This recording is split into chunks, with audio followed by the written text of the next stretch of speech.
he still in the fucking building? Is that... Abby. No! Abby, don't look. Dad!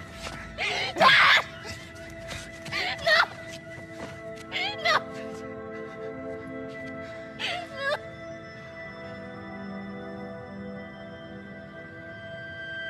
Oh, boo-hoo! Let me play a sad song for you on the world's smallest violin.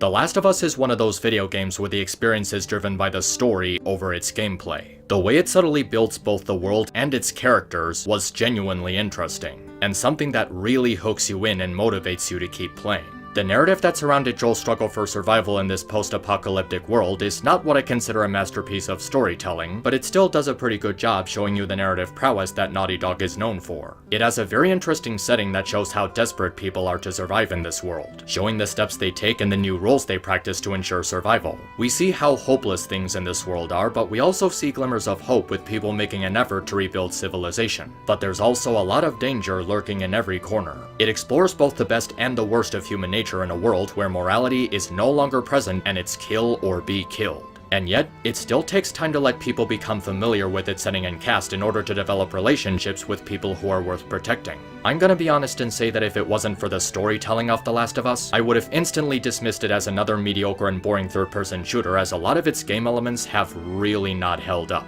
The horrendous enemy AI, repetitive stealth, illogical item management, clunky swimming controls, unremarkable melee combat, the linear design of many of the areas. There's a lot of things about it that really didn't age gracefully. And yet for some reason, people still find themselves revisiting this game from time to time. Maybe it was the realism of people trying to survive in a world overrun by an infection followed by the collapse of civilization. Maybe it was the exploration of getting to see what life on Earth would be like after humans, with all sorts of vegetation and plant life overgrowing what was once thriving cities. Maybe it was just that desire to delve into that grayness of human nature, exploring what people are willing to do to survive. But I think what truly made this game work so well was how the story developed Joel as a character and his relationship with Ellie. The story of Joel Miller isn't anything new. A father who goes through a tragic loss but finds hope in his relationship with a stranger who ends up becoming family to him, as he struggles to survive in this harsh, unforgiving world. But it's told in a really massive and personal way that manages to leave an impact on the player. He's never portrayed as either a saint with a heart of gold or an unempathetic monster, just a person being driven to do bad things to survive. But as you go through the game, pieces of Joel's humanity begin to shine through more and more. And near the end of it, we see him trying to hold on to that humanity even as he has to keep making those decisions that question his morality. And nowhere is that conveyed more clearly than in his strong bond with Ellie throughout the experience. The surrogate father and daughter relationship between them is one of the most captivating that video games have hosted in recent years. There's a lot of examples that I can point to that support how well written this relationship is, but the two that I would go with most is the argument in Tony's ranch and when Joel comforts Ellie after she kills David. The argument details how deeply both Ellie and Joel have been affected by the apocalypse and the survivor's guilt they had to deal with over the years, with Ellie explaining how hurt she feels that Joel wants to get rid of her but relies on him for moral support, and Joel trying to distance himself out of fear from being hurt from the loss of a second daughter. It's an argument that delves into the difficulties they both have opening themselves up to other people, knowing they could be taken away at any time. And it comes full circle in the scene where Joel tries calming Ellie after she kills David. And the reason that it comes full circle is that we finally see how emotionally vulnerable both of them are, and how they've deeply grown to care about each other. Throughout the game, Ellie was trying to make herself out to be tougher than she actually is. She was capable, witty, sarcastic, and she swore a lot to come across as tough. But she always acted tough when someone else was around. And now she's in a situation where she's truly all by herself trying to survive. And her dark encounter with David has revealed to her just how unforgiving, sinister, and horrifying the world can be, further amplifying her fears of losing Joel as well as her own life. And when Joel finally finds and comforts her, she breaks down realizing the fullest extent of the horrors that Joel had to go through for the last 20 years. And she'll never be the same again because of it. But in that same moment of darkness, Joel gives her a glimmer of light through the way he comforts her, trying to calm her nerves and ensuring her he would keep her safe. And for the first time in 20 years, Joel was truly afraid of losing something, and he felt legitimately worried for Ellie. He grew to care for her as his own, and even calls her baby girl when trying to ease her stress, something that he only ever did for Sarah. When you look at these two scenes back to back, it really helps to explain what made the relationship between Joel and Ellie resonate so strongly with people. They show how human they are, how headstrong but vulnerable they are. They're not just a formulaic surrogate father and daughter, they're both fully realized characters, and it's their story that we follow throughout the game. Joel struggling to survive while looking for a reason to keep going, and Ellie trying to set things right for the world so that all the hardships and losses she went through would mean something. It's one of those very few times where it makes the rather mediocre gameplay worth it because the reward that you get for interacting with it is so captivating. For all of its flaws, The Last of Us is something that's really worth experiencing at least once, because it's something that explores what it means to be human in an intrinsic way.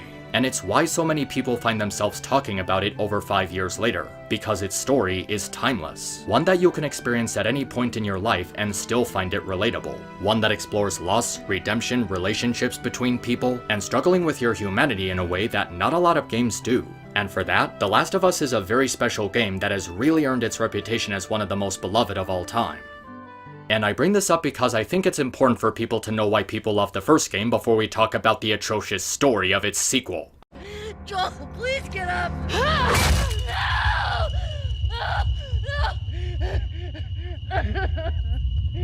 See, there's a sequel. Wasn't as good.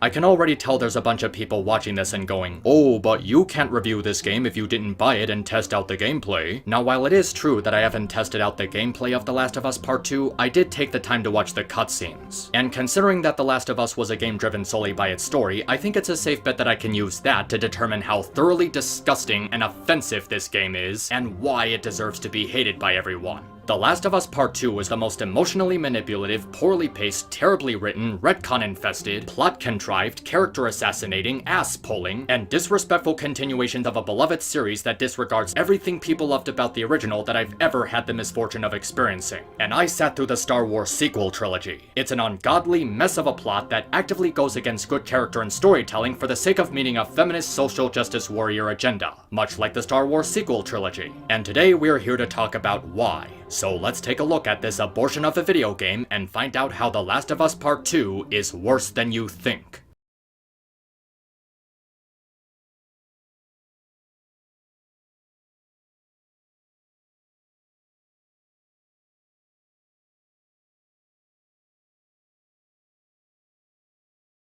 When the game was leaked and information on the plot was revealed, there wasn't too much to go on except some cutscenes and pinpoints on the plot. And while the leaks were legit, there was still the distinction that there was more to it than what was shown. And perhaps it won't be so bad when the game actually comes out. Well, it's out now, and the content is so much worse when you get the full context. First, let's talk about Joel. The way his character is actually killed off is so disrespectful and badly rushed that you get the sensation that Druckmann just wanted to get rid of him as quickly as possible for the sake of this horrible revenge plot. Now here's the thing. Joel dying is completely expected. I'm sure a lot of people thought he was going to die in this game. And Joel dying by itself isn't a bad idea. You can kill him, but it has to be done in a meaningful way or one that enhances the story. Maybe he heroically sacrifices himself to save Ellie. Maybe he starts to give in to old age and his health starts to fail, and Ellie is desperately trying to keep him alive. Something that gives proper respect to a character that a lot of people cared about. Nope, he's just arbitrarily killed off in literally the first 2 hours by some random trans figure we're supposed to care about. When I heard about Joel dying, I was kind of expecting it to happen like halfway through the game or maybe a third into the game. But no, they kill him in literally the first 2 hours. Killing him this early in such a half-assed way by the hands of a nobody that the audience has no connection with is not exactly what I call respectful.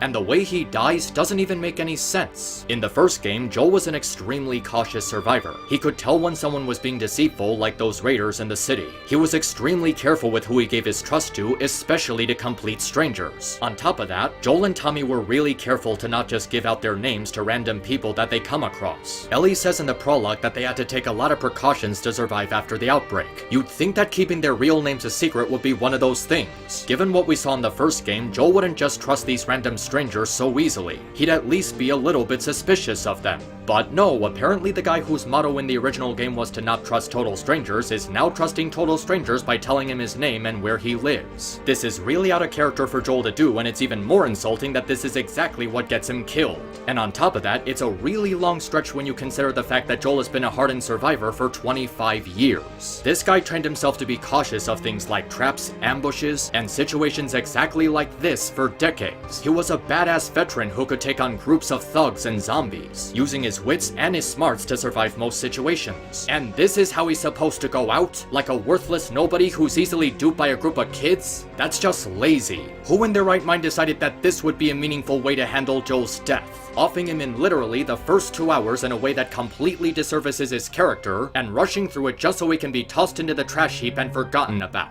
And what makes it so disgusting is that it turns Joel into a shitty plot device, not a character that people cared about in the first game. There's no meaning behind his death or how he gets killed. And there's no connection between him and Abby as characters. She's just a random woman who he doesn't know who just decides to kill him without an explanation. The least they could have done was have Joel put up some kind of fight, a last stand where he takes some of them down before Abby does him in. Something that shows how he's the same hardened veteran you controlled in the first game. Instead, he just lets his guard down like an idiot, gets shot in the kneecaps, and beaten to death with a golf club without fighting back. He doesn't get any meaningful final words, he doesn't get a chance to talk to Ellie before he dies, he doesn't even get to have a scene with her before getting killed. It's one thing to kill Joel, but the way they actually kill him off leaves you feeling absolutely nothing. The circumstances surrounding it are so painfully contrived, and the pacing is so horribly rushed that it just feels worthless. Joel is simply not a character in this game. He's literally a plot device for motivating Ellie's revenge. And if that's not enough to convince you, take a look at this scene.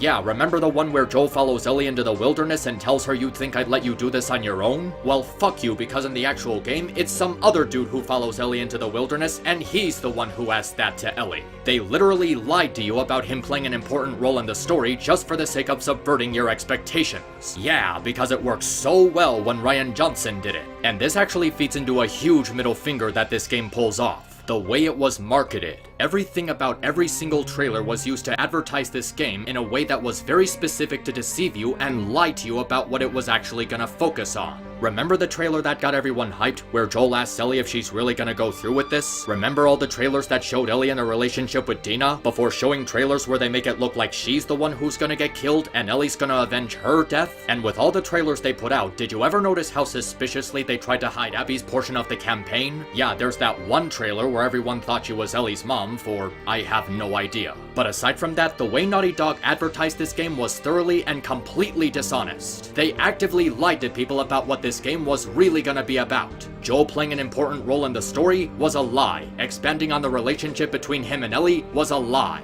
Abby not being the new protagonist was a lie. Dina being the one who dies in the prologue was a lie. And to make up such lies about Joel's presence in the game and how the plot revolves around his death just feels really dirty. They had to have known that the actual plot was gonna piss people off. Why else do you think they try to hide it? They literally tried to trick you into selling shit, and whoever leaked the fucking thing actually did a service to the public. Again, it's not that Joel dies at all, it's how he dies, and how it completely depraves him of his character and cheapens his relationship with Ellie. He literally exists just to be killed and drive Ellie's petty motivation for revenge. And any appearances he makes in flashbacks don't matter because they don't resonate with this plot. This story was said to be done in a way that pays great respect to Joel and Ellie, but I don't see anything respectable about what happens to either of them in this game. With Joel getting killed off in the first 2 hours by some nobody, and then have that nobody be the new protagonist that you control while brutalizing Ellie. Is this really what you actually want out of a sequel for the story of the first game? To see the two characters that you were meant to care about and sympathize with being turned into the villains, while glorifying this freak of nature as sympathetic? Fucking insulting. The Last of Us was about Joel and Ellie. It was about their hardships and their struggles to come out of it as better people. And now you're making it about some shitty revenge narrative where you have to play as the character who brutally murders Joel and beat the shit out of Ellie and her pregnant girlfriend. And we'll get into more of that later. But for now I just want to ask, what the fuck did you do to Ellie in this game? Ellie in the first game was a great and lovable character. One of the reasons why people loved the first game so much was because it was their goal to keep her safe, and her development made accomplishing that goal a satisfying experience. She was funny, witty, a smart aleck with a smart mouth, curious, upbeat, sweet, and adorable. And she was also just as human as Joel with moments of fear and weakness. She had a fun and likable personality that made you want to spend time with her. But in this game, you just feel really, and I mean really, uncomfortable around Ellie. All of her personality has been completely stripped away, turning her into a revenge-obsessed idiot. She acts like the biggest edgelord throughout this entire game, and it's not fun to control a character with such a bleak and shallow personality. And if you want to say that this is a legitimate reaction from someone who saw a loved one getting brutally murdered, that doesn't justify Ellie's character being so unlikable. I mean, it's one thing to want to avenge Joel's death, but she just goes on a blind murderous rampage. Every scene with Ellie in this game, her extremely aggressive behavior, every line of dialogue that comes out of her mouth, she's a goddamn psychotic. I mean, holy shit! None of the stuff Joel did in the first game was even remotely close to being as grim and horrifying as the stuff Ellie does in this game. And in spite of her being the hero that we're supposed to sympathize with, they take every route that you can possibly think of to make her look as evil as possible. Abandoning Dina and her newborn baby, killing dogs, threatening people who had nothing to do with Joel's death, and to top it all off, she even kills a pregnant woman, and the game never bothers to focus on that. This should have been the moment where Ellie ultimately decides that her revenge wasn't worth it, because she ended up killing an unborn baby in blind rage. If you want to make Ellie sympathetic, make this the moment where she realizes revenge will eventually turn you into a monster. Not that retarded excuse for an ending, and trust me, we're gonna get to that later. Even outside of the whole grim dark revenge stuff, the way Ellie is characterized throughout the game just feels wrong. In the intro, she turns down a very genuine apology from someone who was humbly admitting that they were acting inappropriate. But she doesn't forgive him and calls him a bigot. Which begs the question, how does she not know what an ice cream truck is yet knows what bigot means? Her attitude comes across as highly entitled and unappreciative, and she's also incredibly stupid as she's too busy smoking weed and making out with Dina to do her job. Or even notice that something happened to Joel. She's a dumb twat who acts highly principled and too much like a sulky teenager. And throughout the game she does nothing but mope and complain. And they also made her really, really stupid. When talking to Tommy about going after Abby, he brings up some very good points as to why she shouldn't just go running off on her own, and she's just like, whatever. And in her first fight with Abby, the way that you beat her is to catch her from behind enough times to subdue her. Not only is this lazy, but it's really out of character for Ellie. I just find it really hard to believe that with all she's experienced that she would be easily duped by Abby like this repeatedly. And she's just boring. Like, incredibly boring. You took one of the most unique characters in the first game, took out all of the things that made her fun, and made her into a dumbass on a revenge kick. Not to mention depraving her of her humanity and trying to make her look as evil as possible just to make Abby look good in comparison. And the Ellie that we grew to love in the first game simply wasn't like this. Ellie was just so much more interesting in the first game because her character was given more to work with. She was a real kid who forced herself to grow up in a harsh environment. She was empathetic but also really tough. She was just as flawed and vulnerable as Joel, which gave the player something to relate to. Even in the Left Behind DLC where she's forced to look over Joel while remembering her past life with Riley, they showed how she was becoming a hardened survivor and took experience from Joel. But they also took the time to portray her as a real kid. Someone who's just trying to get some fun and enjoyment out of this grim post-apocalyptic world. All of her interactions with Riley were so well written and charming. We got to see a more free-spirited side of her before she started grieving over her friend's death.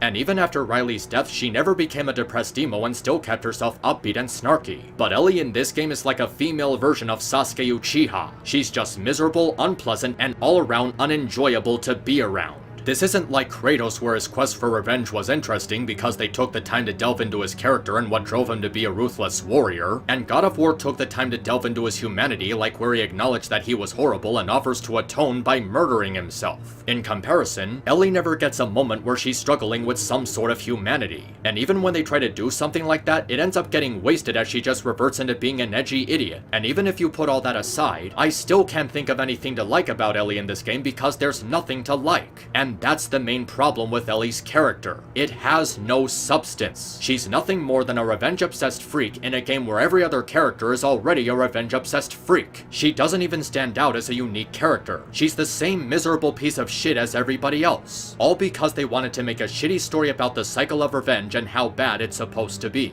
Even if that's the story they wanted to go with, they didn't even succeed in making it work. First of all, they don't even do anything new, interesting, or unique with this revenge plot. It's the exact same by-the-numbers story that you've seen so many times. And it's also been done so much better in other forms of media. So right off the bat, the story is already suffering from being incredibly formulaic and predictable. Not that the first game was unpredictable, but they still added some twists and turns that helped it stand out from other zombie apocalypse stories. This shitty revenge plot is as painfully cliched and unremarkable as you can possibly get. Nothing new, nothing interesting, and nothing that helps it stand out, which just makes it boring to play through. And even if you're not bothered by the lack of originality and predictable writing, the revenge narrative still doesn't work because everything about it completely conflicts with the story from the first game. Remember how it ended with Joel putting his relationship with Ellie over humanity getting another chance? And how it split the fanbase on whether or not he made the right decision? That's what made it work so well. The tone of the first game was entirely about moral ambiguity, so ending it with Joel being a morally ambiguous ambiguous character was a brilliant way to wrap up the story. You could make the argument that Joel is unlikable for preventing humanity from getting a cure, but you can also make the argument that he saved Ellie from a group of terrorists with no guarantee that they'd actually get a cure. And not only does it bring Joel's morality into question, but it also leaves you, the player, asking if you would have done the same thing. Would you be willing to sacrifice humanity's second chance to save your child? Would you be willing to sacrifice someone important to you to save the world? It brings up the psychology of not just Joel, but also the player. It's actually really interesting when you think about it, as it stands for rationality versus irrationality, an ending that actually makes people reflect on themselves. And here comes the sequel to just shit all over that. Not only is Joel killed, but he's swiftly killed in the most brutal and depressing way possible in literally the first 2 hours of the game, as Ellie begs and pleads for his life. And then after that, you're forced to play a good chunk of the game as Joel's murderer, and you're also being forced to sympathize with her. And the cherry on top of this retarded sundae is that while controlling her, you have to smash Ellie's face in while being tempted to slit the throat of her pregnant girlfriend. That's a load of fucked up we'll get to later, but the context that I'm getting from this is that by taking control of Abby, killing Joel, and beating the shit out of Ellie, you are actively retconning the message that you were sending to people with the first game. You're telling them that what Joel did was 100% objectively wrong, and that Ellie is completely wrong for wanting to avenge her father figure. No moral ambiguity, no self-reflection, no questioning your choices, just generic good versus evil that turns Joel and Ellie, the characters that you were supposed to side with in the first game, into the villains for Abby's story. The Last of Us Part 2 doesn't let you think about Joel's decision. Instead, it wants to think for you. It wants you to hate Joel and Ellie because it wants you to side with Abby 100%. And really, why the fuck would I want to side against Joel and Ellie when The Last of Us is entirely about Joel and Ellie? Making it about the cycle of revenge completely invalidates the plot of the first game because it doesn't fit the established tone of the franchise. The Last of Us was a personal story about Joel and Ellie's relationship. What made the first game so special was because of how it revolved around them. We saw everything unfold from their perspective. We were put in their shoes. Their journey is the one that we followed, so obviously people are gonna care if the sequel is suddenly telling us that we have to beat the shit out of them. The first game was about the growth of a surrogate parent and child, building a family and finding a second chance in a world depraved of hope. Making the second game about revenge is just so out of left field, and it doesn't fit with the first game at all. It literally feels like a completely different story rather than a continuation. But if you really want to, let's forget about the first game for a second and try to see this narrative on its own. And even then, it's still crap. It's pretty obvious to tell what they were going for here, trying to make Ellie and Abby the villain of each other's story, to make a scenario where two people would eventually become monsters in pursuit of revenge. The problem is that the way that it's paced and the way that it writes its characters are so terrible and impossible to relate to. If you want a revenge story to be good, you have to make us root for the characters trying to get revenge. But both Ellie and Abby are too unlikable for the player to sympathize with. And when you really look at it, the cycle of revenge isn't even a factor for half the game, because after killing Joel, Abby isn't being driven by revenge. Her portion of the campaign is completely detached from the incident with Joel and Ellie and holds no relevance to the actual plot. If you want Abby's story to fit into the revenge plot, then we should be controlling her at the start of the game right before her father dies. And instead of just teleporting to the part where she kills Joel, have us control her on her journey to Jackson. That way you might have been able to develop her character a bit more, and give her something to gravitate to. Show her coping with her father's death and learning about the events that led to it. And the message that they're trying to send about how revenge is bad and hurts everyone involved doesn't register because the story is incredibly biased in favor of Abby while shitting over Ellie. Abby got to have her revenge on Joel and she doesn't suffer any consequences for it. She gets out of this completely unscathed and gets to walk away with her friend Lev. Meanwhile, Ellie gets abandoned by her girlfriend, gets her fingers bitten off, ends up completely alone, and isn't able to play her guitar anymore. And she never even got her fucking revenge by letting Abby live. This is supposed to be a game about how revenge is bad, but Abby got everything that she wanted with no repercussions. And in spite of Ellie having every right to have revenge on the person who brutally killed her father figure, she gets demonized and ends up with nothing at the end of the story. Abby is portrayed as such a piece of shit that it makes you want to see Ellie get her revenge even more. And seeing them cop out of it at the last possible second in such a stupid way is just horrible writing. Abby doesn't even learn anything about revenge being bad because she never comes to that conclusion on her own. She was prepared to slaughter both Ellie and Dina and only stopped because Lev told her not to do it. Ellie is entirely right, and yet she's the one who gets the short end of the stick when Abby is such a remorseless psycho. And even beyond that, the motivations are so poorly established and the deaths just feel meaningless. Anyone who cared about the first game is not gonna want to be in control of the character who murdered Joel and then go on to brutalize Ellie. And because of how randomly and horribly Joel is killed, his death is just an afterthought. It means nothing except being a forced motivation for Ellie. On some level, I could see this working as a revenge story if they did enough to make us empathize with Ellie and Abby. Something that makes us want to get their revenge for them. But no, it's just killing each other for the sake of killing each other. And hello, wasn't this series about surviving the zombie apocalypse? With all this talk of revenge and having the story revolve around Ellie trying to kill Abby, the infected aren't even an organic presence in this game. You might as well cut them out of the game entirely because now it's about fighting other groups of people, which quite frankly makes this game way more uncomfortable than it should be. Oh yeah, we're getting into the really disturbing stuff now. You know that theory going around that the developers had to watch videos on LiveLeak and simulate the graphic imagery to make the game look as violent as possible? I don't know if it's true, but it's definitely a possibility. The violent content in this game is, well, there's no other way of putting it. It's fucking horrifying. I mean, the first game had some violent stuff in it too, but they were able to keep it at some sort of modest level. Joel wasn't motivated by revenge or killing every last one of them, he was motivated by survival and protecting Ellie. And the violent imagery never got so grim and graphic to the point that it made you feel uncomfortable. But in this game, not only did they make the violence against the other humans violent, they made it Final Destination levels of graphic. And because Ellie's motivation isn't survival or protection, but instead to kill every last one of them, the tone of the violence becomes all the more horrific and disturbing. You literally feel like you're in control of a serial killer. Not only can you kill people in this game, but you can take your time killing them slowly and horribly. And the way that it's presented is very unpleasant. Enemies actually limp and fall to the ground in a really realistic manner while screaming in agony holding onto their dismembered body parts. And for good measure, their allies call them by name in a traumatized fashion and demonize you in a despairing tone. In games like Doom, God of War, and Wolfenstein, the enemies were mindless monsters and genocidal maniacs, so you weren't expected to feel bad about killing them in violent ways. These are people who had nothing to do with Joel's death. They're just protecting their territory and searching the area. So killing them by the numbers in such brutal ways just feels meaningless. And you think that would be bad enough, but they actually take it a step further and give you the option to do all of that twisted and demented shit to dogs. Yeah, because slaughtering dogs left and right as a psycho on a revenge kick is definitely what people want in a Last of Us sequel. It was one thing to kill dogs in Wolfenstein because they're literally Nazis who are trained to slaughter innocent civilians and eat human flesh. Even in games like Call of Duty it's understandable because they're trained by the opposing military and you have no choice but to defend yourself. These dogs aren't Nazis or military trained. They're just being protective of their owners and scouting the field. And the fact that the game allows you to kill them in any way you want with no scruples is absolutely sadistic. You don't just shoot them in the head or beat them with melee weapons, you set them on fire.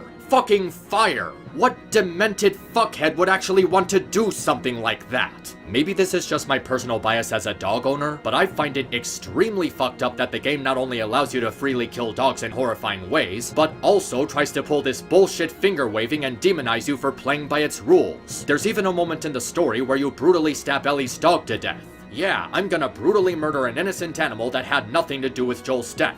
That'll show that evil Abby person a thing or two. For Christ's sake, she killed a dog that didn't do anything but its duty as a guard dog. I can understand Ellie defending herself, but when the game switches to Abby's perspective, they want you to hate her for doing exactly that. With the way they implemented dog killing into this game, it's like they just wanted to further antagonize Ellie to make Abby look like the good guy. After a while, the game stops being about revenge and turns into a story about mass murder. Remember when Hatred came out and everyone rightfully called it out for being a disgusting excuse for a game with the main character being a murder-happy edgelord who slaughters people with no purpose or reason? Yeah, that's exactly what this game feels like. Just meaningless slaughter with no motivation. I didn't think it was possible, but they managed to make a game more edgy and try-hard than that shitty Devil May Cry reboot. It's meaninglessly violent and cruel, it tries to make you feel as uncomfortable as possible with the agonizing NPCs and dog killing, and it makes Ellie less of a relatable character trying to avenge her father and more into a bloodthirsty serial killer in a failed attempt to make Abby more heroic in comparison. And that's not even including the compilation of cringe-inducing content in this game,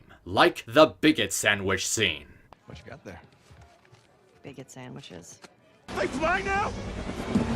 They fly now! Are you seriously telling me that Ellie didn't know what an ice cream truck is, but is somehow knowledgeable enough to know what a bigot is? Who the fuck even talks like that in the zombie apocalypse? And in an environment where good food is scarce, she doesn't even take the fucking sandwiches. This is just an entire other level of cringe. Then you have that stupid scene in the weed lab where they come across a porn stash where one of the movies is called...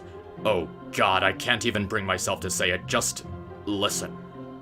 Smash Brandy's cooch.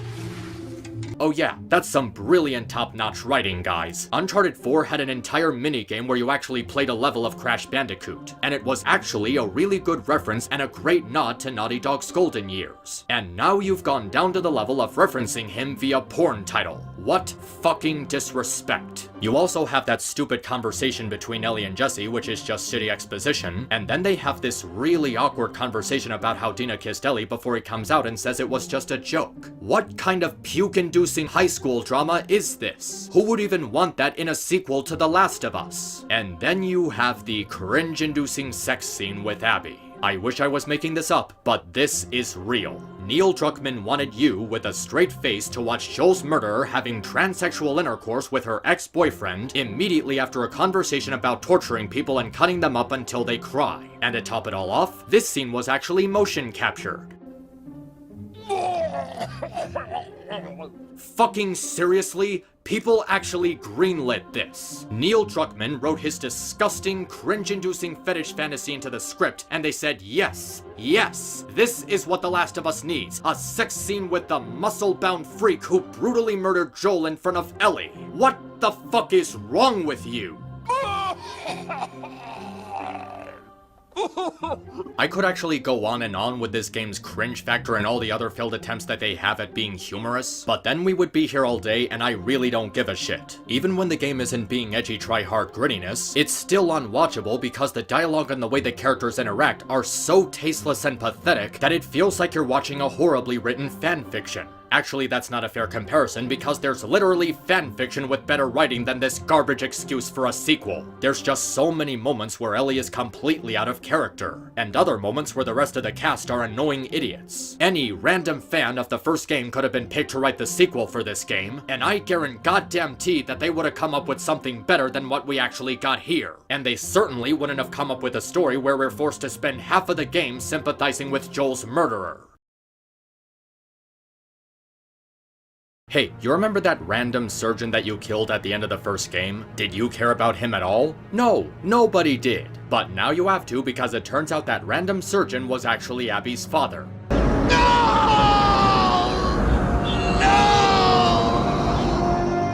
You heard right. That random NPC that no one gave a shit about 7 years ago was her father. And now we have to sympathize with Abby because of it. That is fucking lazy. It would be one thing if Abby had a connection to a key character like Marlene or maybe even David. But no, it's just some random NPC. Seriously, you could have taken any of the NPCs from the last game and say they were Abby's father and it would have made about as much sense. Imagine if Uncharted 5 was about one of the goons Drake killed having a daughter who tracks down and kills him, and then you spend half the game playing as that character fighting his wife and daughter. That's how stupid this idea is. Almost as stupid as the way that Abby is actually designed. I mean, just look at this thing. It is so unbearably ugly. I actually took some time to look up the inspiration for Abby's design, and apparently she's modeled after this woman named Colin Foch. But even if that's true, they absolutely failed because these two look nothing alike. Abby's physique is just so uncanny and disproportionate. Her chest is larger than the rest of her body, which just looks unnatural, and look at those muscles. I know that muscles tend to be wide, but those things are just so cartoonishly larger than her head. Who the hell would okay a design like this? It's just so cringy and wrong. Well, apparently they wanted Abby to be as muscular as possible because the motivation was making the female characters less feminine in order to appear trans-friendly. Seriously, trans-friendly. I don't have anything against trans people, let me make that very clear, but something about this just feels really wrong. I mean, in the original trailer where Abby was revealed, she actually looked a lot better. She was muscular, but her body was more natural. Her muscles are properly tuned, and her chest wasn't so cartoonishly large. It would have been completely okay to keep Abby's model like this. But somewhere along the way, Neil Druckmann decided that he wanted everything about Abby to be bigger. And I mean really bigger. And not only is this design ugly as hell, it's lazy. Maybe it's just me, but when I first saw Abby's reveal trailer, I actually thought that she was Ellie. I don't know, just something about the way her face is modeled and the way her body is built. It sort of looked like how Ellie would look if she started lifting weights. She could literally just pass as a bigger and more muscular Ellie. And it's such a strange decision that it makes you ask why they would do that. Why the hell would Neil Druckmann take an already okay design for Abby and just want to make it into this muscle-bound freak? More specifically, I'm talking about our female characters. And whether we want to admit it or not, these are role models. And yet we sexualize, we objectify, we marginalize, and we reduce these female characters to a lot less than they can be. And this is coming from a guy that almost made a really misogynistic game. So I kind of know what I'm talking about. So once this thing failed and I had this awakening, almost exactly at the same time, this Kickstarter happened about the tropes versus women in video games. Uh-oh, SpaghettiOs! Okay, so apparently Neil Druckmann took inspiration from Anita Sarkeesian, taking her presentation on how female characters are represented, and tried to make Abby as non-feminine as possible while also doing so in the name of making her appear trans-friendly. You know, the same woman who tried to preach to us about the euthanized damsel. I never thought I'd have to say this in a Last of Us review, but you should never ever allow Anita Sarkeesian to have any sort of influence on your game. That's not even lesson 1. Hell, that's not even lesson 0. And Neil Druckmann was somehow stupid enough to allow her to be involved. Seriously, everything about Abby's appearance is exactly the kind of thing that Anita Sarkeesian would have a wet dream over. A female character depraved of any and all feminine traits, making her as muscular bound as possible, and then saying that this character is supposed to be friendly to trans people. Everything about Abby's design is just a man's body with a woman's head attached to it. Hell, they didn't even bother to give her boobs. Those are the kind of pecs that you would see on Dwayne Johnson. There are literally female bodybuilders in real life with more boobs than this thing.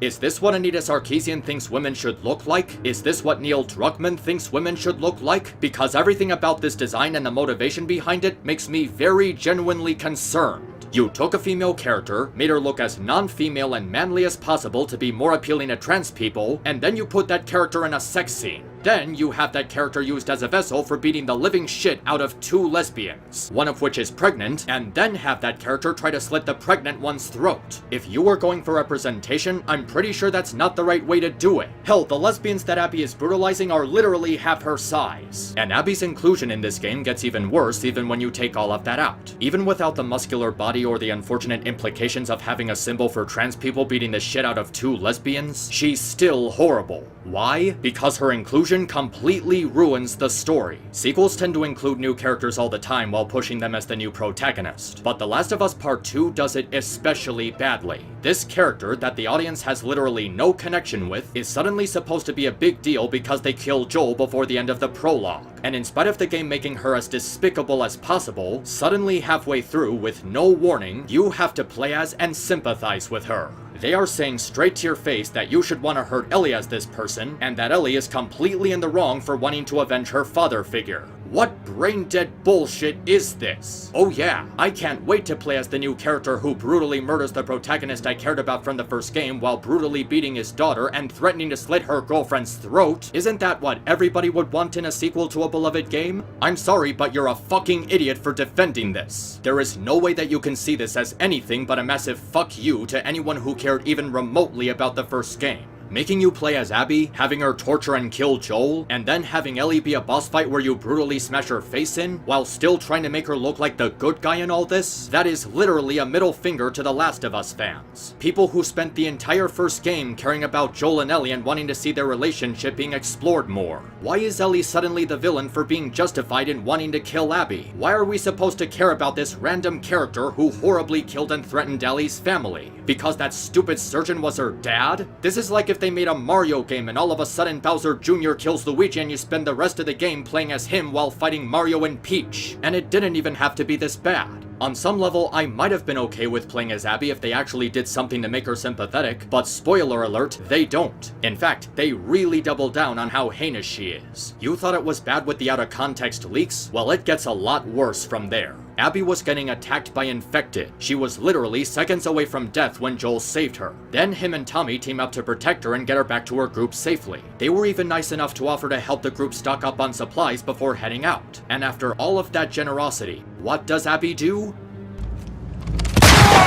No! She shoots the kneecaps off of someone who just saved her life, then proceeds to brutally torture him and murder him in front of his daughter as she begs and pleads. I am dead serious. This just happened. And after all of that crap, we're supposed to sympathize with Abby? What the fuck is wrong with you? This is something that a villain would do, not the hero of the story that you're supposed to be rooting for. It would have been one thing if Abby had some sort of conflicting feelings about it, but she does all this without hesitation. Oh, and just to make it even better, she shoots him in the knee before even asking for his last name. Like, holy fuck. Was Abby just prepared to do all of this fucked up shit to any rando whose name happened to be Joel? That is actually really scary to think about. Like, could you imagine if they ended up getting the wrong Joel?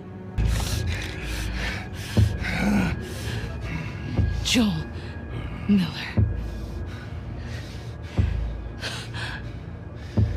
What? No, I'm not Joel Miller, I'm Joel Schumacher. There is literally no getting around that. You don't have the sympathetic protagonist literally torture and kill someone like this in front of a loved one. And the added context just makes her even more villainous. She was traveling the country for people named Joel with the intent of slaughtering them without hesitation, with no intention of making sure she even got the right Joel. Not only that, but she does this even after he saved her life. The character kills them because their selfish motivation is supposed to be more important than the selfless act of the person who is being humble to them. What exactly about this is supposed to make her sympathetic? And even from a dramatic standpoint, the scene doesn't even work. It's already rushed beyond belief, but what makes it even worse is how there's no build-up. This is the kind of scene you're supposed to do with characters who know each other or are familiar with each other. But Joel doesn't even know who any of these people are. And because there's no established connection between any of these characters, there is no tension. It's just Joel randomly getting ambushed and killed. This is like if Wolverine got killed by a random thug in Logan. It simply doesn't add up. And after all these disturbing implications, I'm supposed to feel bad for Abby because her father died and they freed a zebra a couple of hours earlier. Look, I'm sorry if this is gonna sound harsh, but in this couple of minutes of Abby spending time with her dad, we're never given a real reason to like him. And our time with him is so brief that the audience isn't even able to establish a connection with him. It's just, oh, he's an animal lover who saved a zebra, and that's it. And on top of that, Abby's father is kind of a dick. I mean, I get that he's trying to make a cure, but he's clearly trying to rush the situation without considering anyone else about the tough decision. Marlene is clearly uncomfortable with the idea of sacrificing Ellie for a cure, and yet he's really passive-aggressive about pressuring Marlene into just accepting it. He doesn't even suggest they wait till Ellie wakes up to give her a choice. He's completely okay with sacrificing a teenage girl for a vaccine. And the way he asks why Joel should be told about this just makes him look really terrible. He's literally saying that Joel doesn't deserve to know about sacrificing Ellie in spite of the huge possibility they developed a close relationship over the past year. So aside from having very little screen time and personality, he's also being a huge dick about sacrificing a teenage girl and not telling her surrogate father. And because of how quickly he comes and goes, it comes across as an extremely weak motivation for Abby's revenge. This is why Abby should have been playable before they got to Jackson. We could have gotten some flashbacks with her dad that would better explore the connection between the two instead of it just being an excuse to kill off Joel. Are there other reasons to feel bad for Abby? Well, none that I can think of, because given her quarters, she's got a much better life than like 90% of the rest of the people in this post-apocalypse. Seriously, in every other location we've seen in this series so far, they were rotting and failing structures with hardly any sustainable living space. In comparison, Abby has a luxury living space, a library with hundreds of books, high-quality food, and a gym. A fucking gym.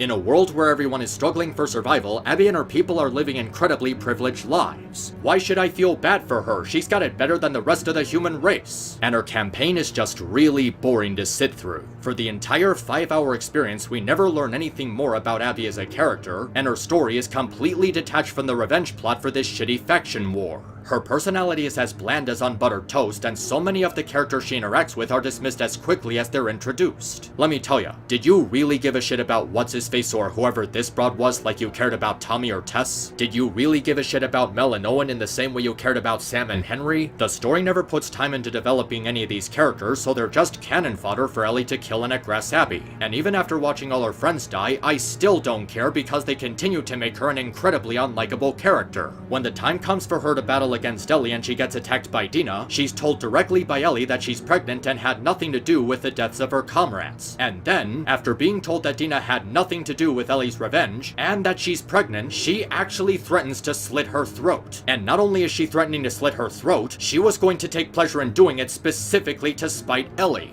That's despicable. Abby is an actually despicable person, and she doesn't even stop on her own accord. She only doesn't go through with it because Lev told her no. This is why the game trying to get you to sympathize with Abby doesn't work. She's portrayed as highly sadistic, showing a willingness to repeatedly kill innocent people, and yet the game is still trying to send the message that she's sane. She's just as bloodthirsty and vicious as, if not more so than Ellie, and they still want you to see her as the good guy. So aside from being unrelatable for having a crappy motivation and personality and outrageous design, she's not even sympathetic on any conceivable level. She's not even morally gray. She's a psychotic nutcase, and the game presents this in a way that's impossible to ignore. They tried characterizing her as sane during her half of the campaign, so she clearly has an understanding of what's right and wrong. And here she is, threatening to slit a pregnant woman's throat and taking solace in doing it. I don't give a fuck if you have a tragic backstory. That is evil and an irredeemable act. Ellie killing a pregnant woman was horrifying, even though it was clearly just an excuse for Neil to demonize her, but she wasn't aware of the pregnancy.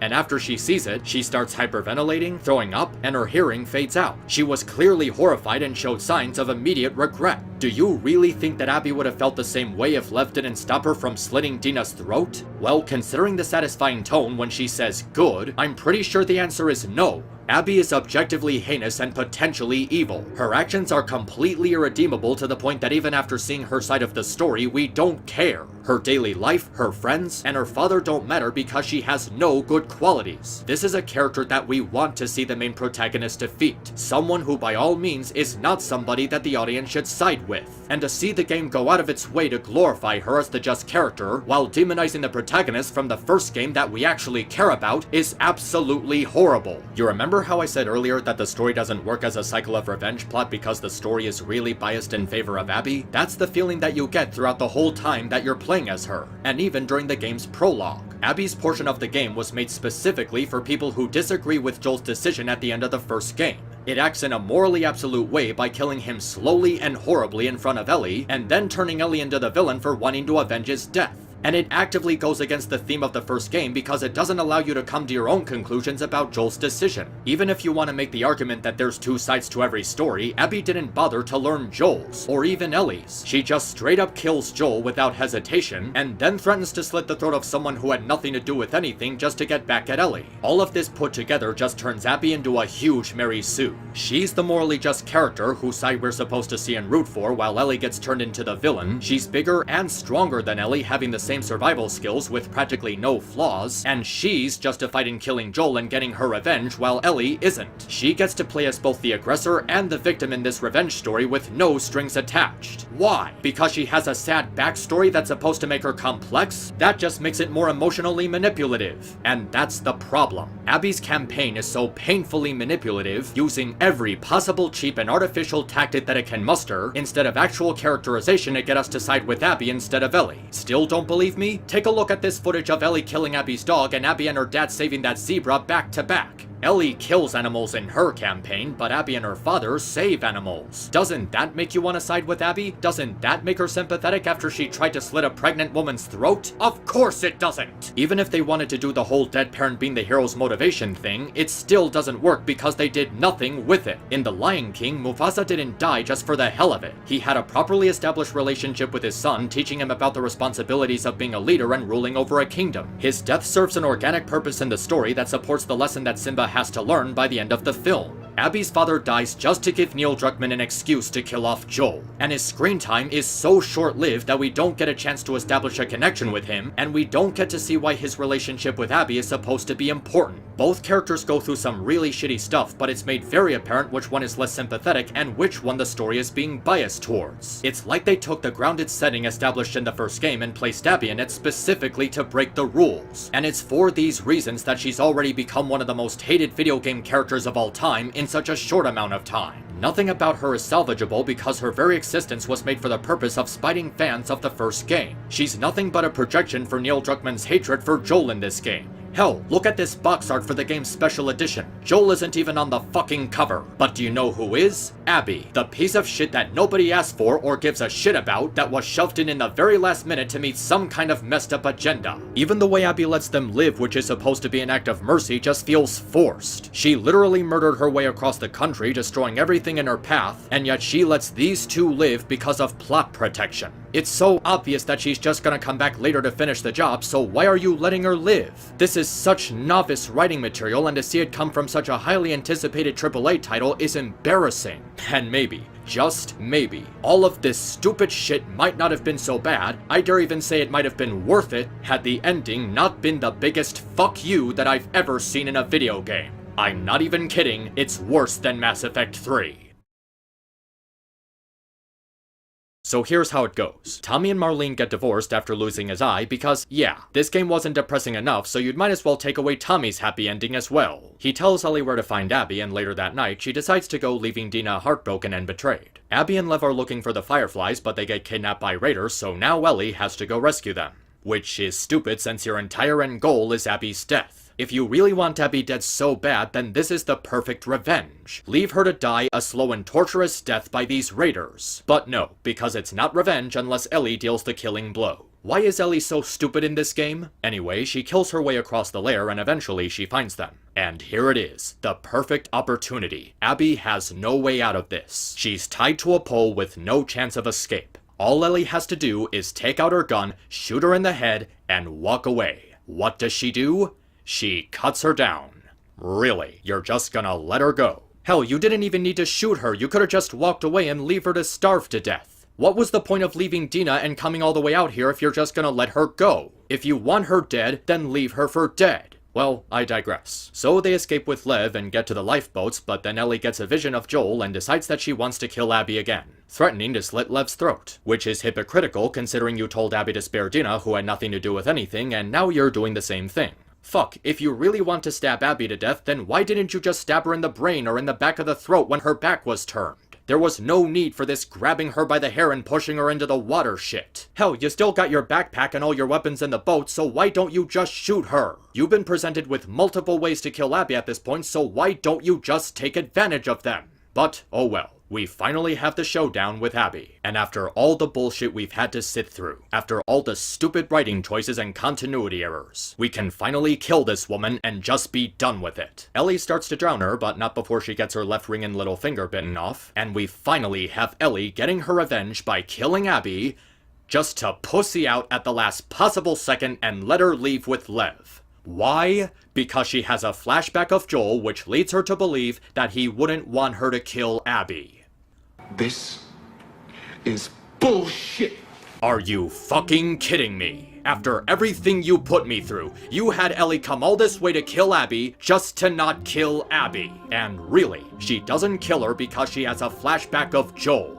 That's the reason. There is so much wrong with this ass-pull of a twist that I could write an entire book dissecting it. You're telling me that after the hundreds of people and dozens of dogs that Ellie killed just to get to this point, she can't kill the person who actually killed Joel. Hours and hours of mass slaughter just to let her go at the last possible second. This is like if John Wick killed everyone except the guy who actually killed his dog. Or if Kill Bill didn't kill Bill. What kind of fucking revenge story has the main character kill literally everyone except the villain who actually did the deed? Are you telling me that with the gallons of blood on her hands, Ellie is only now feeling bad about killing someone? After she smashed a woman's skull in with a pipe? After she killed a pregnant woman? After she butchered dozens of dogs that had nothing to do with Joel's death? Fuck, you're actually gonna let her go after she bit off your fingers? If somebody bit off my fingers, I would've killed them without hesitation. And hey, remember how Abby spared your life and you came back to try and kill her? What's stopping her from doing the same thing? If anything, Abby should've just killed Ellie right then and there. She's already shown how she's the type of person to kill you when your back is turned and too dangerous to be left alive. So why are you leaving her alive? This is like the second time that your past came back to haunt you, so why are you giving her a third chance to do it?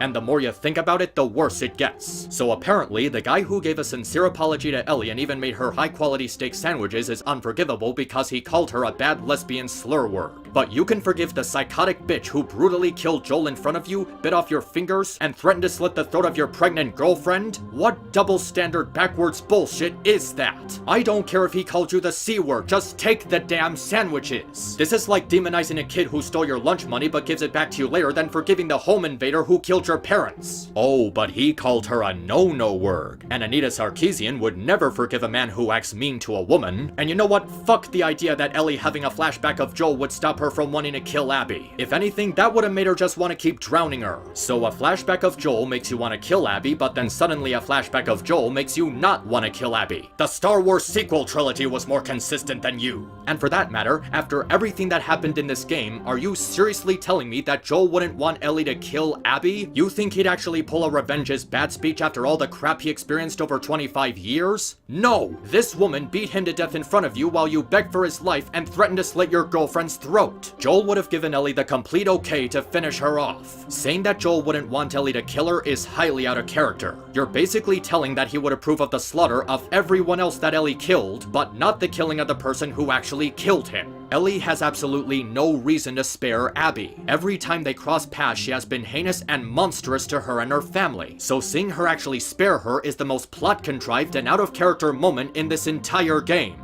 And what makes this writing decision so strange and completely out of nowhere is that they did nothing to build up Ellie's change of heart. Her character never progresses from being obsessed with revenge, and she never gets a single moment with Abby that would give her any sign that she's deserving of mercy. Ellie's campaign strictly focused on her slaughtering people left and right across the country like it was nothing, and there's never a moment where she reflects on herself or practices any sort of mercy. With the way that Ellie was characterized throughout the game, she wouldn't have spared Abby. Having her learn only now that revenge isn't worth it makes the entire plot completely collapse on itself when she's already crossed so many lines to get to this point. And not only does Ellie not get a chance to introspect on Abby, but the player doesn't either. It literally begins with her brutally murdering Joel in front of Ellie, which makes you want to hate her, and her half of the story never develops her character in any meaningful way. Any sort of humanizing they tried to give her was already tossed out the window, and any they try to get back for her is made unacceptable the second she threatened to slit Dina's throat, with no regret, no remorse, and no shame. There is literally no reason to root for her at any point in this entire fucking game. And in spite of having virtually every single reason to kill her at this point, they still give her a free pass with the plot continuing to be biased in favor of her. Ellie never gets her cathartic moment in this entire story, in spite of the fact that seeing her get her cathartic moment was the exact reason that anyone paid money to finish this game. And by letting Abby live, this entire journey was entirely pointless. What was the point of anything that happened in this game if Ellie doesn't kill Abby? We achieved absolutely nothing in this 20+ hour experience because our end goal is made unobtainable by the story itself. This is such a horrible non-ending where so many hours of mass killing was all for nothing because Abby gets to live. And having it because Ellie got a random flashback of Joel makes no sense. It's completely lazy. One of the oldest tricks in the book placed in a situation where it doesn't fit, painting the game with an extremely childish sense of morality. Oh sure, Ellie killed hundreds of people and their dogs, but at least she didn't kill Abby and chose to not take revenge. Fuck that shit. We paid for a revenge story, we should get a revenge story. If you want to make a revenge story, make a revenge story. Don't back out of it, you spineless cowards. And it all leads up to the final scene with one more middle finger before it's all over. Ellie returns to the barn and finds that it's completely empty, with Dina taking her baby and all of her things. She walks around for a while and tries to play her guitar, but can't do it anymore because she lost her fingers. And after all that emotional torture, pain, and misery, it finally ends with her walking into the next room and shooting herself in the head. Okay, that's not what really happened, but it might as well have. So, after all that shit, Abby wins and Ellie loses. Abby gets to have revenge and gets to save a friend, while Ellie loses everything and ends up alone and miserable. She never gets her closure with Joel, and in the process she ends up having her worst fear realized. Completely by herself and having nothing to be happy about. What a horrifying game.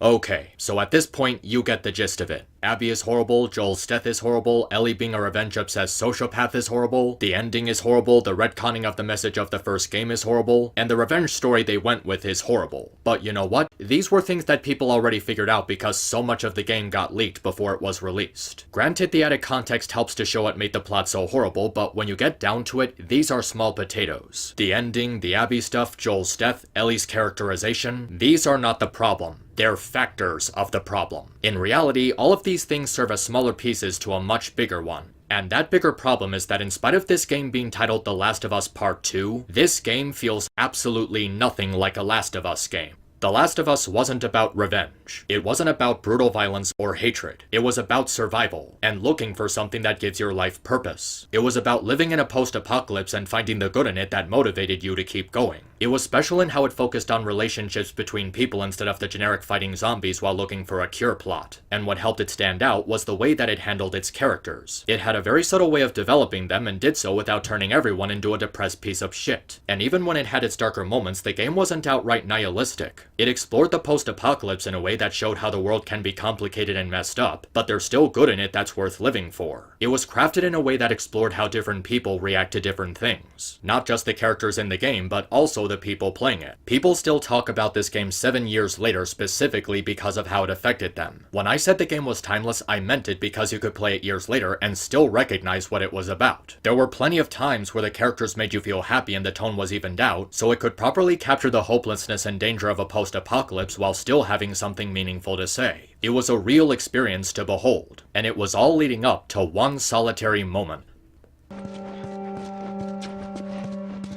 Come on, hurry up!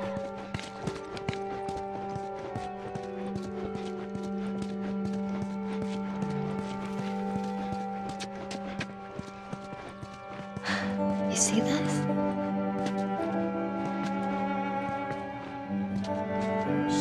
Don't scare it. I won't, I won't. What are you doing? It's all right. Come here, come here. There you go. Hurry up. Come on. Hey there. So fucking cool. Aw, where's it off to? Here, come on, let's go. Slow down, kiddo. Come on. Whenever I take the time to replay this game and get to this moment in the story, I always put my controller down and just listen to the comforting music while taking in the scenery alongside Joel and Ellie. It's a very special scene where the lighthearted side of this world fully shines through. There's still beauty and meaning to it beyond the presence of humans. It's a real moment of harmony that made you completely forget about the sadness and death that followed you throughout the game. One that just lets you relax and enjoy life however short-lived it may be. And it's moments like this that made The Last of Us so special. It was more than just surviving a zombie apocalypse and brutal violence. It's a story about life. Life isn't gonna go the way you want it to, but you can still find happiness on the road that it takes you. You can still find things like pleasure, comfort, and people who change you for the better and support you no matter what. It was a story about Joel's second chance at life, trying to live again after he lost Sarah, and how his relationship with Ellie gave him that second chance. And his journey was so well crafted with so much depth added to his character that it made it interesting to experience. It was actually a lot more lighthearted than people give it credit for, with a story that shows just what the medium of video games can be capable of. The Last of Us Part 2 goes against this entirely. Throughout the entire story, there's never a moment where the player is allowed to take in the scenery or establish a personal connection with the game's world. There's never a moment where you're allowed to see the characters interact without being bombarded with misery. And there's never a moment where you see the lighter side of this dark world. It's a miserable experience from beginning to end. And the gameplay itself is so sadistic and grim while encouraging you to be as violent as possible that it doesn't incorporate the gameplay in a way that supports the story organically. It's just an excuse to be as violent as possible. This whole cycle of revenge mumbo-jumbo and killing every last one of them is not why people love The Last of Us. If anything, it's the exact opposite. It's a huge step backwards while being as tired and cliché as possible, and it doesn't fit the tone of the first game at all. It's like if Frozen had a sequel where raiders destroy Arendelle and kill Anna, and Elsa goes on a violent journey to avenge her death. Instead of further developing the characters and seeing where the story takes them as they get older, it just focuses on Ellie and Abby turning into serial killers. For a series that was so highly celebrated for its nuanced storytelling, The Last of Us Part 2 has nothing meaningful to say.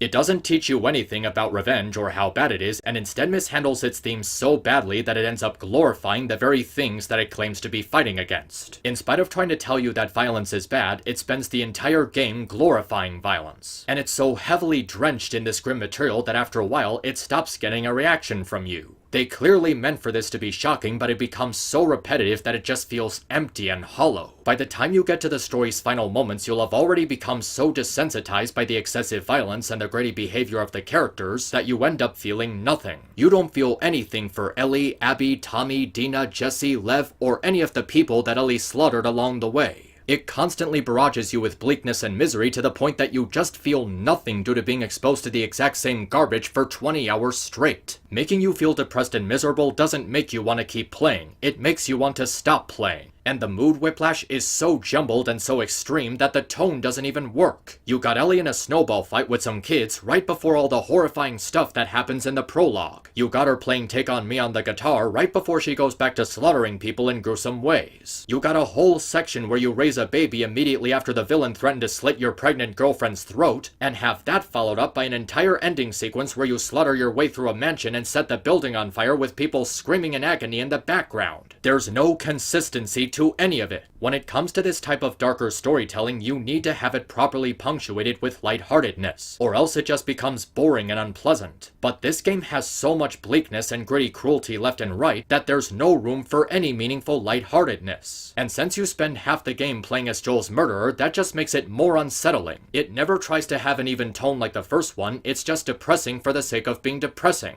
People naturally become desensitized to this stuff after being exposed to it for too long, and The Last of Us Part 2 spends so much time trying to horrify you that you feel more annoyed than intimidated. This game isn't shocking. It's pretentious, with no satisfaction. Not a single moment in this entire game came as close to having the same gratification as that moment of Joel and Ellie watching giraffes. I've seen my fair share of revenge stories in my life, some of them being darker and more violent than others, but they still manage to have more meaning and hold more of a point than this train wreck of a sequel. One defense that I've seen people make for this game is how The Last of Us Part 2 isn't about revenge. It's about forgiveness. One of the reasons Ellie is angry at Abby is because she killed Joel before she got around to forgiving him. She's angry at herself because she never got to tell Joel that she forgives him for choosing to save her over letting humanity have a cure. But here's the problem. If The Last of Us Part 2 is about forgiveness and not revenge, why the fuck is Abby in this game? Why does the prologue focus on her tracking Joel down and killing him in retribution for her father? Why is half the game spent playing as Ellie, tracking her down to kill her and avenge Joel? Why does Abby's campaign involve tracking Ellie down to the theater to kill her for killing her teammates and her dog? Why does Ellie choose to abandon her wife and child and decide that tracking Abby is more important? Why is every single second of this game's marketing focused on Ellie traveling the country in search of the people who wronged her? You can't just say that this game is about forgiveness and not revenge when literally 75% of it is built around revenge. People making this defense say it's because of that final flashback where Ellie tries to find closure with Joel, but that only happens at the last possible second of the last chapter of the story. If you wanted this game to be about Ellie forgiving Joel for lying to her, then cut out all the shit with Abby and rewrite the story to focus on that, instead of having it happen through inconsequential flashbacks. When people heard about The Last of Us getting a sequel, they figured it would be about Ellie finding out Joel lied to her and there would be a slow, gradual build-up to it. In this game, it just happens randomly in a flashback. Hell, making the second game entirely about Ellie in conflict with Joel would have been an amazing concept. Have Joel address his decision and understand that it affected more people than just him and Ellie. Their journey would have been one of reconciliation. It would be a darker story while still feeling like a proper continuation and carrying over the themes of the first. But no, they just had to do a shitty revenge plot where 90% of the characters are shitty people with no likability. And ultimately, this is The Last of Us Part 2's biggest failing. With the way that it's written, it simply doesn't work as a sequel. Obviously, some people are gonna make the excuse that we should try to see this as its own thing, but The Last of Us Part 2 is not supposed to be seen as its own thing. It's not a reboot, it's not a remake, it's not a spin-off. It's a sequel. It's meant to be seen as a direct continuation to the story of the first game. And with every decision that it makes, it fails to justify its themes and its very existence as a sequel. The Last of Us is supposed to be about Joel and Ellie, but we get no scenes of them together while Joel is still alive, and instead we have to play as his murderer. And the complete contempt that this game has for Joel is absolutely outrageous. He's killed in the first 2 hours in the most violent and depressing way possible, he was used as a tool by the marketing to lie to people about the actual plot, and he only ever appears in flashbacks that have no weight to the story. Respecting your protagonist and the audience attached to them is an absolute priority when writing a sequel, and there's practically no sign of respect for Joel in this game. The second they had Abby kill him, it created a huge disconnect between the game and fans of the first one. Because even if you didn't agree with Joel's decision, he was still a key character. He was an important figure to the story and should have gotten a more meaningful death. And then there's the disrespect they gave Ellie. Not only is she not justified in getting her revenge, turned into the villain for Abby's story, characterized as a serial killer obsessed with revenge, and not allowed to kill the person who took everything away from her, but her worst fears are completely realized and present front and center. Remember in the first game how she said that her worst fear was ending up completely alone? Well, look at what happens in the game's final moments. Her father is gone, her uncle is divorced and miserable, her wife left her, she took everything with her including their child, she has absolutely absolutely no one to comfort her, and to top it all off, she can't even play guitar anymore. One of her most treasured gifts from Joel, and she can't even have that because Abby bit off her fingers. The worst possible thing that can happen to Ellie is your reward for playing this game all the way to the end. And everything about the way Neil Druckmann directed it was designed to get to that point in the most miserable and depressing way possible. From Joel's death being as graphic as it was, to making you control Abby as you beat the shit out of her, to Dina leaving her, to making Ellie's inability to play her guitar the final action needed to get to the end credits. My god, I thought Mortal Kombat 11 was bad with the way it treated Sindel. This game is the epitome of taking every single avenue possible to spite fans of beloved characters. This is like if Beauty and the Beast had a sequel where Gaston has a relative who kills Beast in revenge and Belle loses all her friends and family and ends up alone at the end of the movie. And making us play as the bitch responsible for all this is just rubbing salt in the wound. Any chance you had at making this cycle of revenge story work was tossed into the trash can the second you started it with her killing Joel in front of his daughter, and then deciding that she gets to live and suffer no consequences for it. And throughout the game, you just decided to make her character more and more hateable. She's never punished, never redeemed, and practically gets rewarded by having the pleasure of finishing her mission to track down the Fireflies with Lev. I seriously cannot for the life of me figure out what the hell this game is trying to do with Abby. It's honestly hard to get a beat on what she's supposed to be. Her character is so inconsistent, so erratical, and so indecisive that you can't even appreciate her as a standalone figure. It's like they had a whole bunch of ideas and personalities they had in mind for her and just couldn't seem to pick one. And they don't even do that much to make her sympathetic because she's got everything that you could possibly want in a zombie apocalypse. She's living a very comfortable life with good food, bodybuilding equipment, electricity, and friends who look out for her. And the constant back and forth they do with Abby in this game is so frustrating and forced that you can practically see the emotional manipulation tactics coming from a mile away. It wants to make her as sickening as possible so we'd want to see Ellie get her revenge, but it also wants to make her tragic and sympathetic, which a lot of fucking idiots who ate this game up just bought as, I have a sad backstory, feel bad for me, and doesn't bother to consider the fact that those two don't mesh. Did it never occur to people that The Last of Us was about Joel and Ellie for a reason, and that demonizing them while making Abby the good guy would be a stupid idea? Hell, the part 2 in this title doesn't even make any sense because it's not about Joel and Ellie. It's about Abby while Ellie gets shit on. If they really wanted to tell a revenge is bad plot, the least they could have done was give the player a choice. Give us the choice to kill Abby and give us 2 different endings depending on player decision. If Ellie spares Abby, Dina is waiting for her at the barn and helps her to play guitar with her lost fingers. If she does kill Abby, then Ellie ends up alone. Even Mass Effect 3, for all of its massive flaws, at least gives you something resembling a choice. And as a video game, that is one of the worst things that you can do to the player. Any sort of player choice is completely taken away from you because it wants Abby to win by any means necessary. You don't get to do anything meaningful as Joel before he's killed, and then spend half of the game playing as the character that they wouldn't admit was the new protagonist in any of the marketing. Yeah, didn't Neil Druckmann say it was gonna be about Joel and Ellie? And wasn't Dina the character who was supposed to die during the prologue? My morning sun is the road that brings me to the childhood I lost, replaced by fear.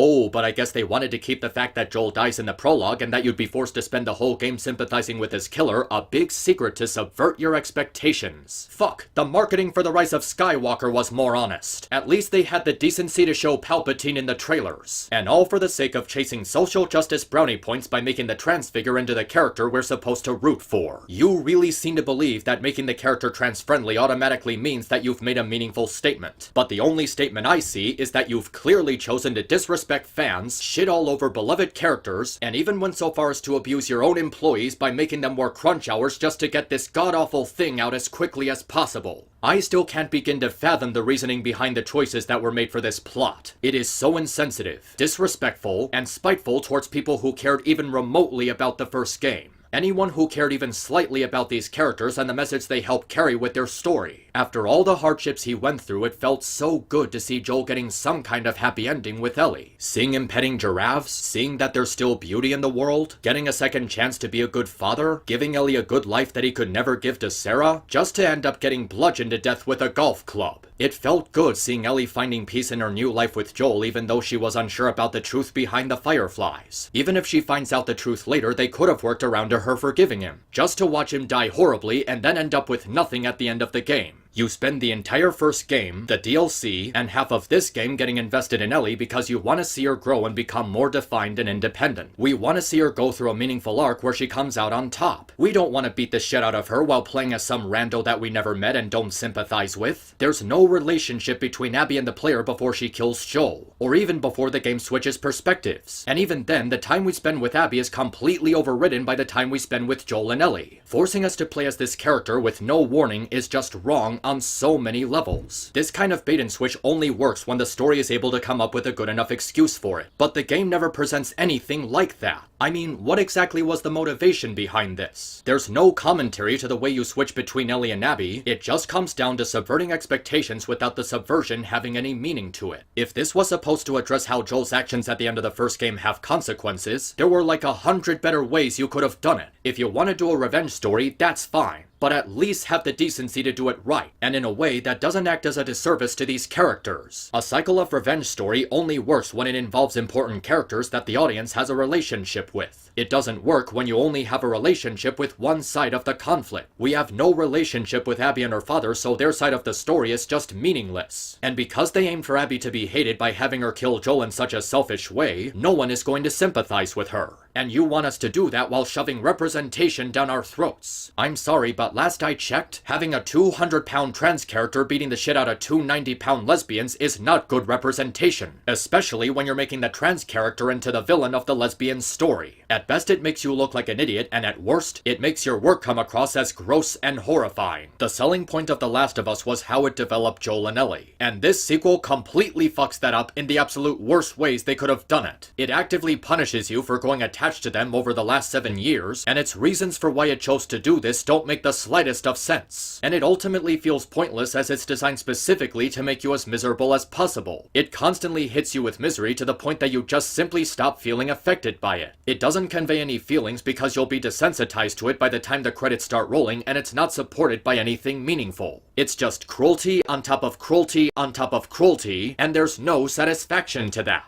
And it doesn't even succeed at creating sequel bait for a third game because it failed to deliver a satisfying story on its own. Who the fuck is gonna want a Last of Us Part 3 after a second entry this horribly put together? Remember during the final chapter of the first game how Ellie said that after everything they've been through it can't be for nothing? Well, sorry kiddo, because it was all for nothing. Joel doesn't get a second chance to be a good father because he gets brutally murdered in the first 2 hours of the sequel, and he only appears in flashbacks that have no effect on the plot. Joel didn't win at the end of the first game because the character who ends up killing him turned out to be the daughter of that random surgeon, which is lazy writing in every way that you look at it. It's like in Death Note where Light defeated L just to get fucked over later by Mello and Nier, only somehow 1,000 times worse. And Ellie realizes her worst fears of ending up alone because Abby took everything away from her. She's constantly praised left and right by the narrative and is portrayed as always in the right in spite of how obviously wrong she is. And it divorces Ellie's role from the overall story by having it be about Joel getting killed by a random person because said random person was related to another random person he killed. Hell, it might as well not even be set in a zombie apocalypse anymore. The very setting itself has been made completely pointless because the zombies are just a background element to get around in gameplay. You could remove the infected from this game entirely and it would be the exact same plot. The zombies in this zombie apocalypse don't hold any weight anymore. It doesn't bother to build its setting because it's so asphyxiated on revenge, it doesn't develop any of the new characters because they get dismissed as quickly as they're introduced, and it goes against the first game by completely retconning its message. Now the message is that saving a loved one from being pointlessly sacrificed for a cure that most likely wasn't even going to work while said loved one wasn't even given a choice is morally wrong. All of Joel's character development and the themes of the first game are completely tossed into the trash heap for a twist that doesn't benefit him or Ellie. It makes the exact same mistakes as The Last Jedi, Game of Thrones, and Steven Universe by subverting expectations to appear deep and complex without having any sense to it. And in the process, it goes against everything the first game stood for. And in all the time that I spent talking about this game, I don't even think I've gotten to the most offensive part yet.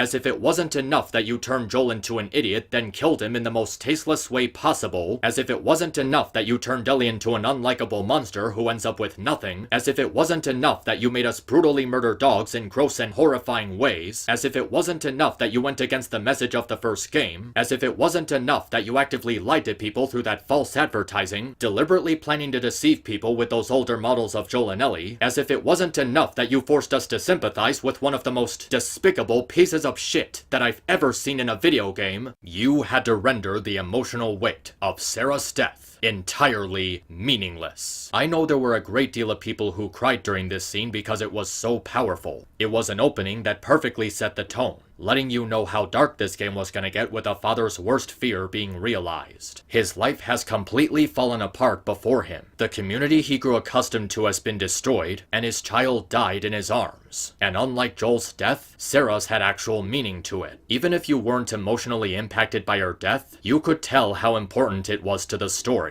The end of Sarah's life was the beginning of Joel's character arc, making it the most pivotal moment in the first game. A broken man who has nothing left to live for except his own survival. And yet, in spite of becoming a hardened survivor, there was still a part of him that was driven by Sarah. He still wears that broken watch she gave him on his birthday, a clear sign that he's not surviving just for himself. The game never portrays him as a hero, but as a father in mourning, and it's that exact sense of loss that keeps him going. It wasn't just Ellie motivating him. It was Sarah the entire time. Remember that scene where they escape the museum and Joel talks to Ellie about the view of the city, and then slowly brings himself to look down to his watch? Joel didn't want to admit it, but in that moment he began to see Sarah inside of Ellie, and as they went onward he continued to see similarities between the two. Joel sees so much of Sarah inside of Ellie that he truly sees her as another chance to be a good father. He doesn't use Ellie as a replacement for Sarah. Rather, he sees Ellie as someone who would have been really good friends with her, someone who would have been a really good sister to her. And it's all that detail that makes you think about this line Ellie utters in the epilogue. You're such an asshole. I'm not trying to. I was supposed to die in that hospital.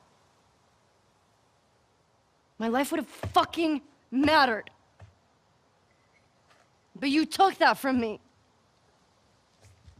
All this time, Ellie believed that her life would only matter if she got to give herself up for a cure. But what she doesn't know is that it wasn't needed. She wanted her life to matter, but it already did. To Joel, her life mattered just as much as Sarah's. That's why he saved her and chose to not sacrifice her. And he stands by his decision because he's always gonna choose his child over the world. If it was Sarah, he would have done the exact same thing. Sarah was practically the most important character of all because her death was the catalyst that drove the entire story. Her memory was the very thing that defined Joel for the last 25 years and influenced all of his decisions in the first game. Pushing Ellie away out of fear of losing a second daughter, comforting her after she kills David, opening up to her at the university, choosing to accept Tess's pleas to deliver her to Tommy against his better judgment, all leading to his final decision to save her over humanity. Sarah was the glue that tied everything together. Joel's relationship with Ellie, Ellie's growth and maturity, the fractured relationship between Joel and Tommy, the way the plot was paced, the scene with the giraffes, and everything in between. Sarah died in the first 15 minutes, and yet in that short amount of time, her presence in the game had so much meaning to it. If it wasn't for her, The Last of Us wouldn't have the story that it has. It wouldn't have been so beloved, and the game wouldn't be one of the most celebrated in recent years. All of that was made possible by Sarah. And what does that mean now? Where does all of that meaning go now that we've seen where it leads? Joel is dead and buried, Tommy is single and miserable, Ellie is alone with nothing to live for, and the person responsible for all of it gets to walk away. Everything that all of these characters went through was for nothing. Sarah didn't add meaning to their lives because any meaning their lives might have been given has fallen victim to horrible writing and SJW propaganda. Sarah didn't give Joel a second chance because that second chance was abruptly taken away. Sarah didn't help Ellie find a better life because she became obsessed with revenge just to not take revenge and end up with nothing. Sarah didn't help mend Tommy and Joel's relationship because one ends up dead and the other is left unhappy, complete with a missing eye and barely able to walk. Sarah didn't die for a reason, and and contribute to a better future for any of these characters because they all ended up defeated or dead. Sarah died just so that her father's character development would mean nothing in the end. Sarah died for nothing.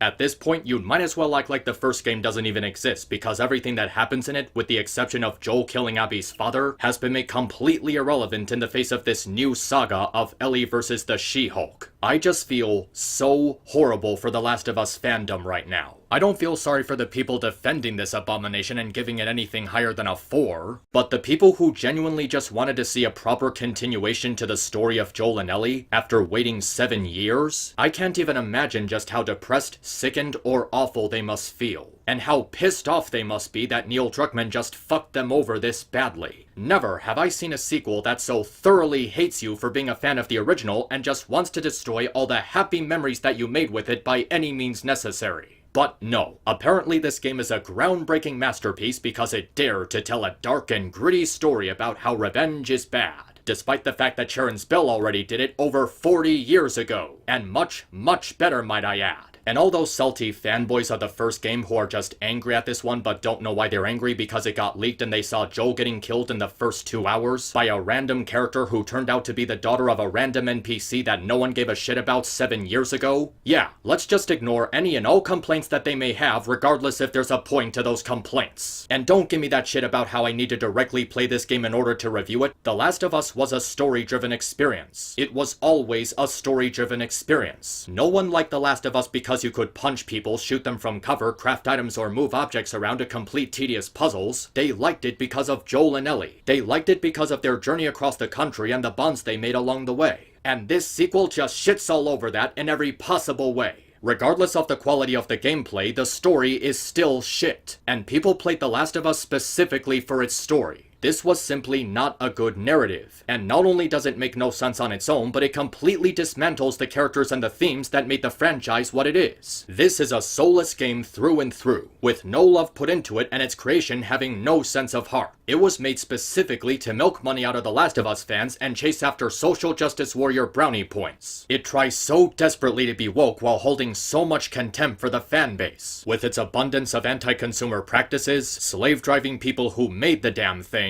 and that abhorrent false advertising that was made specifically to trick people. Every time I thought this game couldn't possibly get any worse, it managed to surprise me with something new, and it just got worse and worse as time went on. Even the cover art for the game has nothing meaningful to say. I mean, really compare it to the cover art for the first game. What do you see here? Joel and Ellie wandering the wilderness, traveling across the country to an uncertain destination, walking through a deserted city surrounded by plant growth with the sun setting on them. The two look back with a sense of caution, aware of the danger following them but still pushing themselves forward. This cover immediately captures your interest as it manages to tell so much with one single image. It adds a sense of mystery and adventure to the game, making you wonder what journey is in store for anyone who picks it up. Now take a look at this box art. What do you see here? Just Ellie looking angry with blood on her face, in a completely blank background with no detail whatsoever. What exactly does this tell you about the game? What does it tell you about the story or the characters? Just that they're angry and that it has violence in it. This doesn't add a sense of mystery and adventure that intrigues your interest. This just looks like some sort of try-hard edgelord artwork, and they chose that over something more expressive. You could have just taken a piece of fan art and make that the cover, and it would have told you more about the game than this angry face Ellie's got.